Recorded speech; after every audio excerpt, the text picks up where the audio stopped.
25 ಕೋಟಿ ವೆಚ್ಚದ ಬಹುಗ್ರಾಮ ಕುಡಿಯುವ ನೀರು ಯೋಜನೆಗೆ ಶಾಸಕ ಲಕ್ಷ್ಮಣ ಸವದಿ ಅವರಿಂದ ಭೂಮಿ ಪೂಜೆ. ಅಥಣಿ ಗ್ರಾಮೀಣ ಕುಡಿಯುವ ನೀರು ಮತ್ತು ನೈರ್ಮಲ್ಯ ಇಲಾಖೆ ವತಿಯಿಂದ ಅಥಣಿ ಮತಕ್ಷೇತ್ರದ ಕಕಮರಿ ಹಾಗೂ ಇತರೆ 13 ಗ್ರಾಮಗಳಿಗೆ ಬಹುಗ್ರಾಮ ಕುಡಿಯುವ ನೀರು ಸರಬರಾಜು ಮಾಡುವ ಹೊಸ ಯೋಜನೆಗೆ ಮಾಜಿ ಉಪಮುಖ್ಯಮಂತ್ರಿ ಹಾಗೂ ಶಾಸಕ ಲಕ್ಷ್ಮಣ ಸವದಿ ಅವರು ಐಗಳಿ ಗ್ರಾಮದ ಜಲ ಶುದ್ಧೀಕರಣ ಘಟಕದಲ್ಲಿ ಭೂಮಿ ಪೂಜೆ ನೆರವೇರಿಸಿದರು. ಈ ಯೋಜನೆಯು ಸುಮಾರು 25 ಕೋಟಿ ರೂಪಾಯಿ ವೆಚ್ಚದಲ್ಲಿ ಕಾರ್ಯಗತಗೊಳ್ಳಲಿದೆ. ಈ ಸಂದರ್ಭದಲ್ಲಿ ಮಾತನಾಡಿದ ಶಾಸಕ ಲಕ್ಷ್ಮಣ ಸವದಿ ಅವರು ಐಗಳಿ ಗ್ರಾಮದಲ್ಲಿರುವ ಶುದ್ಧ ಕುಡಿಯುವ ನೀರಿನ ಘಟಕದಲ್ಲಿ ಪುನಶ್ಚೇತನ ಕಾಮಗಾರಿ ಕೈಗೊಳ್ಳಲಾಗುವುದು ಎಂದು ತಿಳಿಸಿದರು. ಹಿಂದಿನ ದಿನಗಳನ್ನು ಸ್ಮರಿಸಿದ ಅವರು, ನಾವೆಲ್ಲರೂ ಕುಡಿಯುವ ನೀರಿನ ಸಮಸ್ಯೆಯನ್ನು ಅನುಭವಿಸಿದ್ದೇವೆ. 2 ಕಿಲೋಮೀಟರ್ ದೂರ ನಡೆದು ನೀರು ತರುವಂತಹ ಪರಿಸ್ಥಿತಿ ಇತ್ತು. ತಾಲ್ಲೂಕಿನಲ್ಲಿ ಒಂದು ಕಡೆ ಅತಿವೃಷ್ಟಿಯಾದರೆ ಇನ್ನೊಂದು ಕಡೆ ಗ್ರಾಮಗಳಲ್ಲಿ ಕುಡಿಯುವ ನೀರಿನ ಸಮಸ್ಯೆ ಇತ್ತು. ಆಗಿನ ಮುಖ್ಯಮಂತ್ರಿ ಧರ್ಮಸಿಂಗ್ ಅವರಿಗೆ ಇಲ್ಲಿನ ಪರಿಸ್ಥಿತಿಯ ಬಗ್ಗೆ ಮಾಹಿತಿ ನೀಡಿದೆ. ತಕ್ಷಣ ಅವರು ಸಂಬಂಧಪಟ್ಟ ಅಧಿಕಾರಿಗಳಿಗೆ ಯೋಜನೆ ರೂಪಿಸಿ, ಅನಾವೃಷ್ಟಿ ಇರುವ ಪ್ರದೇಶಗಳಿಗೆ ಶುದ್ಧ ಕುಡಿಯುವ ನೀರು ಸರಬರಾಜು ಮಾಡಲು ತಕ್ಷಣ ಪ್ರಾಜೆಕ್ಟ್ ರಿಪೋರ್ಟ್ ಸಿದ್ಧಪಡಿಸಿ, ಆದಷ್ಟು ಬೇಗ ಜನರಿಗೆ ಶುದ್ಧ ಕುಡಿಯುವ ನೀರು ಪೂರೈಸುವಂತೆ ಆದೇಶ ಹೊರಡಿಸಿದರು. ಆಗ ನಾನು ಅಥಣಿ ಕ್ಷೇತ್ರದ 46 ಹಳ್ಳಿಗಳಿಗೆ ಕೃಷ್ಣಾ ನದಿಯಿಂದ ಸಂಯುಕ್ತ ಕುಡಿಯುವ ನೀರಿನ ಯೋಜನೆಯನ್ನು ರೂಪಿಸಬೇಕೆಂದು ಎಲ್ಲ ಸಿದ್ಧತೆ ಮಾಡಿಕೊಂಡು ಹೋಗಿದ್ದೆ. ಆ ಸಂದರ್ಭದಲ್ಲಿ ಒಂದು ಯೋಜನೆಗೆ 15 ಕೋಟಿ ರೂಪಾಯಿ ಬೇಕಾಗಿತ್ತು. ಮದಬಾವಿ, ಬಾಳಿಗೇರಿ, ಐಗಳಿ ಈ 3 ಮಲ್ಟಿ ವಿಲೇಜ್ ಯೋಜನೆಗಳಿಗೆ 45 ಕೋಟಿ ರೂಪಾಯಿಗಳನ್ನು ಮಂಜೂರು ಮಾಡುವಂತೆ ನೀಲನಕ್ಷೆ ಸಿದ್ಧಪಡಿಸಿ ಮುಖ್ಯಮಂತ್ರಿ ಧರ್ಮಸಿಂಗ್ ಅವರ ಬಳಿ ಹೋದಾಗ ಅವರು ಕೇಂದ್ರದಿಂದ ಬಂದಿರುವ ಹಣದಲ್ಲಿ ಸುಮಾರು 30 ಕೋಟಿ ರೂಪಾಯಿಗಳನ್ನು ಕುಡಿಯುವ ನೀರಿನ ಯೋಜನೆಗೆ ನೀಡಲು ಆದೇಶಿಸಿದರು. ನಂತರ Rajiv Gandhi rural water supply ಯೋಜನೆ ಅಡಿಯಲ್ಲಿ 15 ಕೋಟಿ ರೂಪಾಯಿ ಮಂಜೂರಾದವು.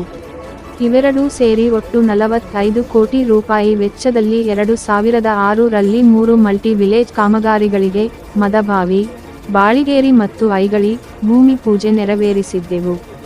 ಕಾರ್ಯ ಪ್ರಾರಂಭವಾಗಿ ಕೇವಲ 19 ತಿಂಗಳಲ್ಲಿ ಕಾಮಗಾರಿ ಪೂರ್ಣಗೊಂಡಿತು. ಕರ್ನಾಟಕದಲ್ಲಿ ಅತ್ಯಂತ ಯಶಸ್ವಿಯಾಗಿ ಇದುವರೆಗೂ ಸ್ಥಗಿತಗೊಳ್ಳದ ಮೊದಲ ಸಂಯುಕ್ತ ಕುಡಿಯುವ ನೀರಿನ ಯೋಜನೆ ಇದಾಗಿದೆ ಎಂದರು. ಅಂದಿನ ಜನಸಂಖ್ಯೆಯ ಅನುಗುಣವಾಗಿ ಒಬ್ಬರಿಗೆ ಪ್ರತಿನಿತ್ಯ 40 ಲೀಟರ್ ನೀರು ಕೊಡಬೇಕೆಂದು ನಿಯಮ ಇತ್ತು. ಆದರೆ ಈಗ ಆ ನಿಯಮ ಬದಲಾಗಿದೆ. ಈಗ ಪ್ರತಿಯೊಬ್ಬರಿಗೆ 55 ಲೀಟರ್ ನೀರು ಕೊಡಬೇಕೆಂದು ನಿಯಮವಿದೆ. ಯೋಜನೆಯು ಬಂದಂತಹ ಸಂದರ್ಭದಲ್ಲಿ ಮದಬಾವಿ, ಬಾಳಿಗೇರಿ ಮತ್ತು ಐಗಳಿಯಲ್ಲಿರುವ 3 ಮಲ್ಟಿ ವಿಲೇಜ್ ಯೋಜನೆಗಳಿಗೆ 25 ಕೋಟಿ ರೂಪಾಯಿ ಮಂಜೂರಾಗಿದೆ. ನದಿ ದಡದಲ್ಲಿರುವ ಪಂಪ್ಸೆಟ್ಗಳನ್ನು ಬದಲಿಸಿ 225 ಅಶ್ವಶಕ್ತಿ HP ಮೋಟಾರ್ಗಳನ್ನು ಅಳವಡಿಸಲಾಗುವುದು ಹಾಗೂ ಹಾಳಾಗಿರುವ ಪೈಪ್ಗಳನ್ನು ತೆಗೆದುಹಾಕಿ, ಎಲ್ಲಿ ನೀರು ತಲುಪಿಲ್ಲ ಅಲ್ಲಿ ಜೆಜೆಎಂ ಜಲ ಜೀವನ್ ಮಿಷನ್ ಯೋಜನೆಯಡಿ ಕೇಂದ್ರ ಸರ್ಕಾರ ಹಾಗೂ ರಾಜ್ಯ ಸರ್ಕಾರಗಳು ಕೂಡಿ ಮನೆ ಮನೆಗೆ ನೀರು ಕೊಡತಕ್ಕಂತಹ ಯೋಜನೆಗೆ ಈ ಮಲ್ಟಿ ವಿಲೇಜ್ ಯೋಜನೆಯಿಂದ ನೀರು ಒದಗಿಸಲಾಗುವುದು ಎಂದು ವಿವರಿಸಿದರು. ಕಾಮಗಾರಿಯು ವೇಗವಾಗಿ ಸಾಗಬೇಕು ಹಾಗೂ ಉತ್ತಮ ಗುಣಮಟ್ಟದ ಸಾಮಗ್ರಿಗಳನ್ನು ಬಳಸಬೇಕೆಂದು ಗುತ್ತಿಗೆದಾರರಿಗೆ ಸವದಿ ಅವರು ಸೂಚಿಸಿದರು.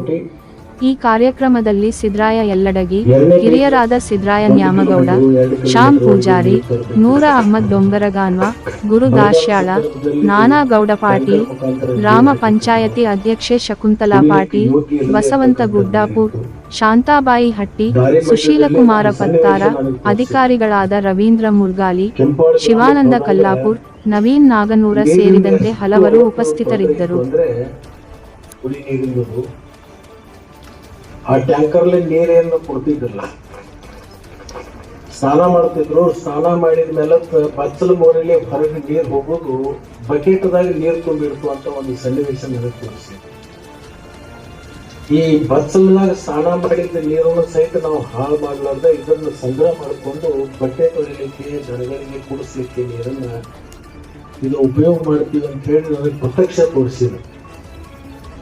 ಅವತ್ತು ನನಗನಿಸಿತ್ತು, ನಾವು ಜನಪ್ರತಿನಿಧಿಗಳು ಇಷ್ಟು ದಿವಸ ಇಟ್ಕೊಂಡು ಏನ್ ಮಾಡಿದೀವಿ, ಸ್ವಾತಂತ್ರ್ಯ ಸಿಕ್ಕ ಮೇಲೆ ಇನ್ನೂ ಕೂಡ ಬಚ್ಚಲ ಮೋರೆಗಿನ ನೀರು ಬಳಸುವಂತ ಸನ್ನಿವೇಶದಿಂದ ನಾವು ಹೊರತಾಗಿಲ್ಲಲ್ಲ ಅಂತಕ್ಕಂಥ ಒಂದು ಭಾವನೆ ಬಂತು.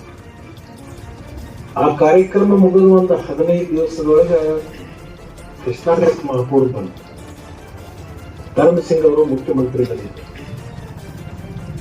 ಧರ್ಮಸಿಂಗ್ ಮುಖ್ಯಮಂತ್ರಿ ಇದ್ರು. 15 ಒಳಗೆ ಕೃಷ್ಣಾ ನದಿ ಮಹಾಪೌರ್ ಬಂದಂತ ಸಂದರ್ಭದಲ್ಲಿ ಧರ್ಮ್ ಸಿಂಗ್ ಅವರು, ಸೋನಿಯಾ ಗಾಂಧಿನೂ ಬಂದಿದ್ರು. ಆ ಚಿಕ್ಕೂಟೊಳಗ ಹೆಲಿಪ್ಯಾಡ್ ಮಾಡ್ಕೊಂಡು ಆ ಮಹಾಪೌರ್ ತೋರಿಸ್ಲಿಕ್ಕೆ UPA ಸರ್ಕಾರ ಇದ್ದಂತ ಸಂದರ್ಭದಲ್ಲಿ ಸೋನಿಯಾ ಗಾಂಧಿ ಕೂಡ ಬಂದಿದ್ರು. ನದಿ ದಂಡೆಗಿರ್ತಕ್ಕಂಥ ಸುಮಾರು 1,20,000 ಜನರನ್ನ ನಾವು ಗಂಜಿ ಕೇಂದ್ರದಾಗ ತಂದಿಟ್ಟಿದ್ವಿ. ಅವ್ರಿಗೆ